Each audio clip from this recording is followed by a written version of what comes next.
Trump వచ్చిన తర్వాత అమెరికాలో ఉండే ఇండియన్స్ దాదాపు 52 లక్షల మంది ఆ, అమెరికాలో ఇండియన్స్ ఉన్నారు. సో ఈ వీళ్ళకి రకరకాల తలనొప్పులు రావడం, రకరకాల ప్రాబ్లమ్స్ రావడం మొదలైంది. రీసెంట్గానే H1B వీసాల్ని ఆయన రెన్యువల్కి ఫీజు $1,00,000 పెంచేశాడు. సో అలాగా ఓవరాల్గా ఏమైందంటే ఇమ్మిగ్రెంట్స్, ఇల్లీగల్ ఇమ్మిగ్రెంట్స్ని తరివేయడం, తర్వాత అక్కడ స్టూడెంట్ వీసాలు F1 కానీ M1 ఈ 2 రకాల వీసాల మీద స్టూడెంట్స్ ఉంటే వాళ్ళు చదువుకుంటూ పనిచేసుకునేవాళ్ళు, ఇప్పుడు అది తీసేశారు. ఇలాగా రకరకాల రూల్స్ పెట్టి ఇండియన్స్ని ఇబ్బంది పెట్టడం అనేది, ఇండియన్సే కాదు వరల్డ్ వైడ్గా, బట్ ఇండియన్స్ టాపిక్ మనం మాట్లాడుకుంటున్నాం కాబట్టి ఇండియన్స్ కూడా బాగా ఇబ్బంది పడే కార్యక్రమం ఉంది. ఇప్పుడు ఇంకొక కొత్త బాంబు ఇండియన్స్ మీద ట్రంప్ వేసినట్టుగా అర్థమవుతుంది. అదేంటంటే ఇండియా ఇండియా నుంచి అమెరికాకి వెళ్ళే వాళ్ళందరూ రకరకాల వీసాల మీద వెళ్తారు.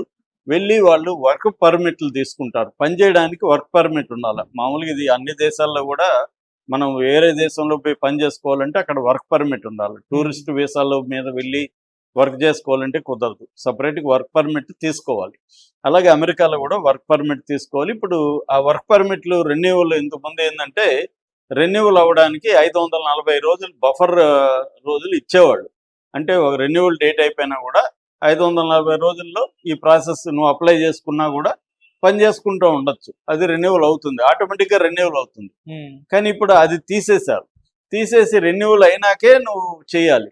కాబట్టి ఇప్పుడు నీ వర్క్ పర్మిట్ అయిపోయింది. ఇది ఎప్పుడు రూల్ పెట్టారు? October 30 పెట్టారు. October 30 తర్వాత నువ్వు అప్లై చేసావు అనుకో, నీది ఆటోమేటిక్గా అవ్వదు.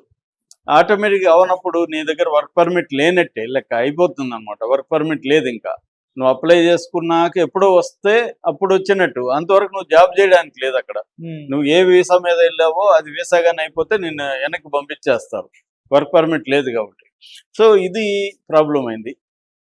ఇది ఎవరు పెడతారంటే USCIS అంటారు, U6 అంటారు.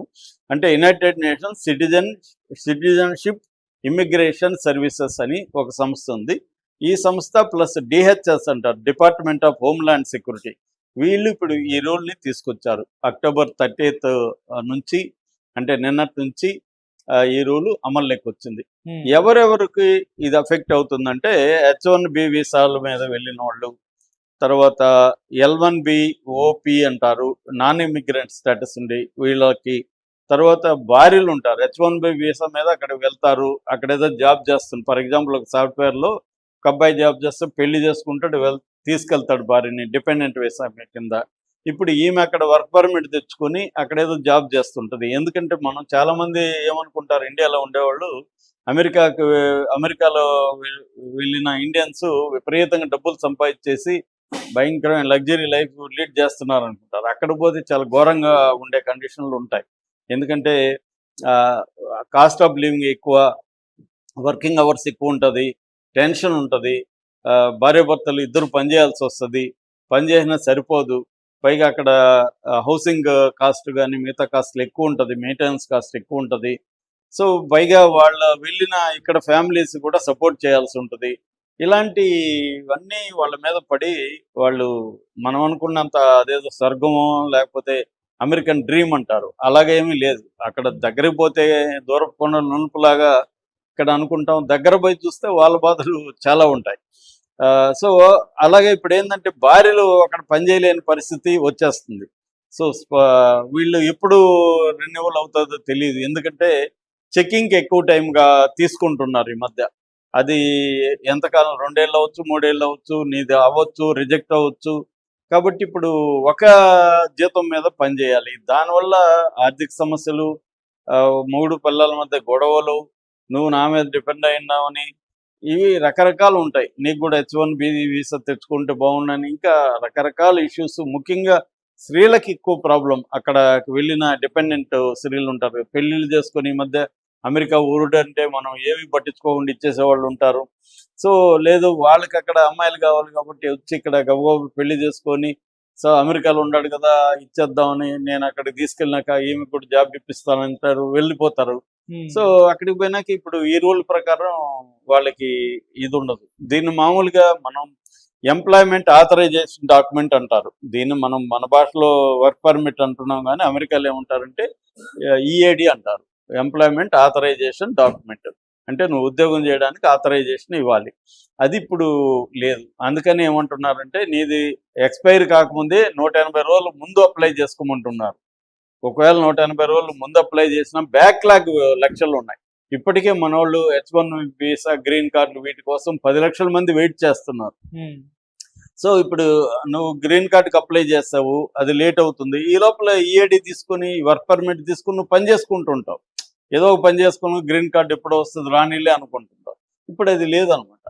సో అట్లాగే ఈ స్టూడెంట్స్, రకరకాల స్టూడెంట్స్ వెళ్తారు మనకి. మామూలుగా F1 అండ్ M1 స్టూడెంట్స్ వీసాలు ఉంటాయి. అవి కాకుండా అక్కడ ఓపీటీ అని ఉంటుంది, ఆప్షనల్ ప్రాక్టికల్ ట్రైనింగ్ అని ఉంటుంది. దానికి మళ్ళీ వీసాలు ఎక్స్టెండ్ అవుతాయి అనమాట. సో అలా వీళ్ళు చేసుకొని వర్క్ పర్మిట్ తీసుకొని పని చేసుకుంటారు. ఇప్పుడు అలా లేదు. ఎవరైనా అలాగా అక్కడ పని చేయించుకుంటుంటే యజమానుల మీద ఫైన్లు పడడం, వాళ్ళని అరెస్టులు చేయడం కూడా జరుగుతుంది అనమాట ఇప్పుడు ఈ రూల్ కింద. అందువల్ల దీని ఎఫెక్ట్ దాదాపు ఇండియన్స్ మీద కరెక్ట్గా అంచనా లేదు, కానీ ఒక రఫ్ అంచనా మీడియాలో ఏమొస్తుందంటే ఒక 5 లక్షల మంది ఇండియన్స్ మీద దీని ప్రభావం పడుతుంది అని చెప్తున్నారు. ముఖ్యంగా ఏంటంటే రెఫ్యూజీ స్టేటస్ అంటారు. అంటే మనం వేరే దేశంలో రకరకాల క్రైసిస్ వల్ల అక్కడికి వెళ్తారు అమెరికాకి, రెఫ్యూజీ స్టేటస్ అంటారు. ఇది A03, A05 అని 2 కేటగిరీలు ఉంటాయి. అసైలీ అండ్ రెఫ్యూజీ స్టేటస్ని, దానికి కూడా ఈ వర్క్ పర్మిట్ ఇస్తారు ఇంతకుముందు. అట్లాగే TPS అంటారు, టెంపరరీ ప్రొటెక్షన్ ఇదన్నమాట స్టేట్, దానికి అలాంటి వాళ్ళకి కూడా ఇస్తారనమాట. ఇక నేను ఇందాక చెప్పినట్టుగా భార్యలకి కానీ, లేకపోతే భార్య పనిచేస్తూ ఉంటే భర్త డిపెండెంట్గా వెళ్ళినా కానీ, ఏదేమైనా ఎక్కువ మంది భార్యలే అలా ఉంటారు. సో వాళ్ళకు కూడా ఇది పనిచేసేది. ఇప్పుడు ఏమవుతుందంటే వీళ్ళకంతా కట్ అయిపోయింది. దాదాపు 5 లక్షల మంది ఇండియన్స్ సఫర్ అయ్యే అవకాశం ఉంది. దీనివల్ల రకరకాల ఇష్యూలు వస్తాయన్నమాట. అంటే ఇందాక చెప్పినట్టుగా సగం ఇన్కమ్ తగ్గిపోతుంది. ఒక్కోసారి భర్తకి జాబ్ టెంపరీగా పోయినా భార్య జాబ్ చేస్తూ ఉంటే కొంత అడ్జస్ట్ అవుతుంది. అతను ఇంకొక జాబ్ చూసుకునే లోపల ఈమె శాలరీ వస్తుంటుంది కాబట్టి మేనేజ్ అవుతుంది. ఇవాళ సడన్గా ఇప్పుడు మనం చూస్తున్నాం కదా, ప్రతి కంపెనీ కూడా AI వచ్చినాక ఉద్యోగస్తులను పీకేస్తుంది. అమెజాన్ ఇవన్నీ నిన్న కూడా బయటపడ్డాయి. సో అలాగే జరిగినప్పుడు వాళ్ళు వేరే కంపెనీలో జాబ్ చూసుకోవడానికి కొంత టైం పడుతుంది. ఈ ఆ టైము పెట్టుకొని చేయాలంటే భారీ సంపాదన ఉండాలి. ఇప్పుడు అది లేదనమాట.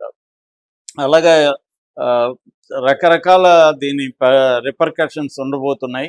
ఇది వాళ్ళు ఎందుకు పెట్టారని వాళ్ళు చెప్తున్నారంటే సెక్యూరిటీ కోసం పెట్టాము, ఎవరెవరో వచ్చేస్తున్నారు, వీళ్ళని మేము ప్రాపర్గా చెక్ చేయడానికి మాకు టైం లేదు, లక్షల మందిని ఇలా చేయాలి అని అంటున్నారు. ఇందులో ప్రధానంగా ఇండియాలో దెబ్బతినే సెక్షన్ ఎవరంటే స్టూడెంట్స్ నెంబర్ 1. ఎందుకంటే అమెరికాలో ఉండే ఓల్డ్ స్టూడెంట్ పాపులేషన్లో ఇండియన్ స్టూడెంట్స్ 27% ఉన్నారని చెప్తున్నారు. అట్లాగే ఆప్టికల్ ప్రాక్టీస్ ట్రైనింగ్ అంటారు కదా, ఓపీటీలో 30% ఉన్నారన్నమాట స్టూడెంట్స్. సో అందుకని ఎక్కువ ఇండియన్ స్టూడెంట్స్ మీద దీని ప్రభావం పడుతుంది. రెండవది ఈ భార్యలు కావచ్చు, కొన్ని కేసుల్లో భర్తలు కావచ్చు, ఓవరాల్గా భార్యలు అనుకున్నాం. సో భార్యల మీద కూడా సెకండ్ సెక్షన్ వీళ్ళ మీద కూడా పడుతుంది అన్నమాట. దీనివల్ల ఏమవుతుందంటే ఇండియాకు వచ్చే రెమిటెన్స్లు అంటారు, అంటే డాలర్ల రూపంలో ఇక్కడ పెట్టుబడులు ఇవన్నీ కూడా తగ్గుతాయి. ఇప్పుడు మనకేంటంటే ఫారిన్ రిజర్వ్స్ దీనికి కూడా కాంట్రిబ్యూట్ చేస్తుంది. ఫారిన్ రిజర్వ్స్ కూడా, కరెన్సీ రిజర్వ్స్కి ఈ రెమిటెన్స్ అంటారు, విదేశాల్లో ఉండి వాళ్ళు ఆ దేశంలో సంపాదించి ఇండియాకి పంపిస్తారు. వాళ్ళ ఫ్యామిలీలకు పంపించడం కానీ, ఇక్కడ ఇన్వెస్ట్మెంట్లు చేయడం కానీ జరుగుతాయి.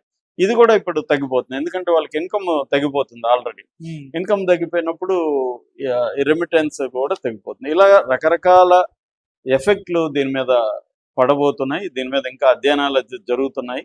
ఏదేమైనా ట్రంప్ ఇంకొక అనదర్ బాంబు ఇండియన్స్ మీద వేసినట్టుగానే మనం అర్థం చేసుకోవచ్చు. Okay sir, thank you so much.